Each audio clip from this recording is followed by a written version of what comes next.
Now we're going to go ahead and solve one of these Chapter 7 problems that have an op-amp in it. Now, you don't see any switch here, so it seems like, well, what can we do?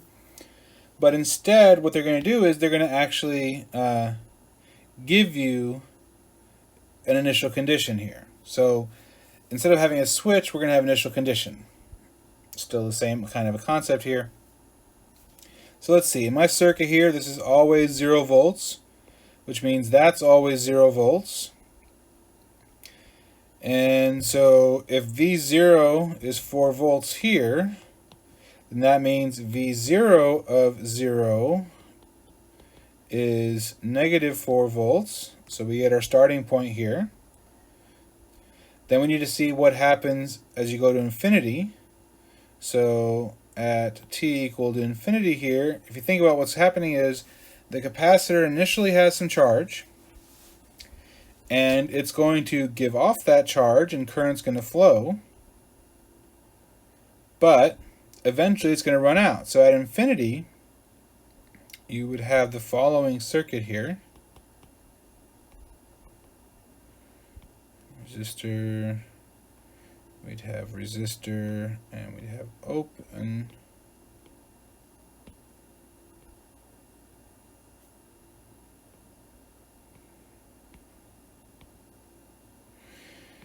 And the thing is, there's nothing powering the circuit, so your V0 of infinity is going to be 0 volts, which is your K1, and K1 plus K2 is negative 4, so K2 is negative 4.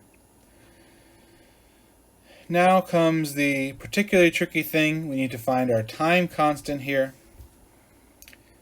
And to find our time constant, we need to view this circuit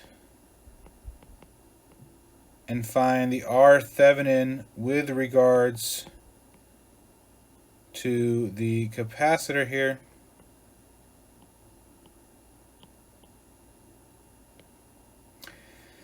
And so let's see here. We have this RF, and the RF certainly is in parallel with the capacitor. No questions there. Now let's see what's going to happen with this other resistor. So let's suppose I wanted to imagine current coming through here and trying to go through this other resistor, and I get to ground. And the thing is, once I get down here, I'm done. There's nothing more I can do here. So in fact, this R1 is not going to affect the R Thevenin at all. Our R Thevenin is just going to be the RF, which is going to be 50 kilo ohms.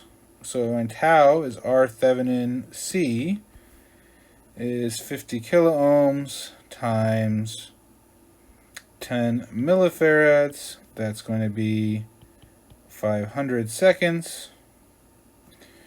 And so we can then write the final answer. V0 of t is negative 4 e to the negative t over 500 volts.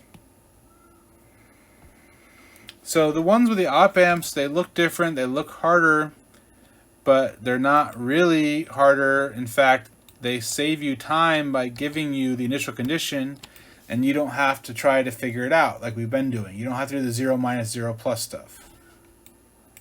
Okay?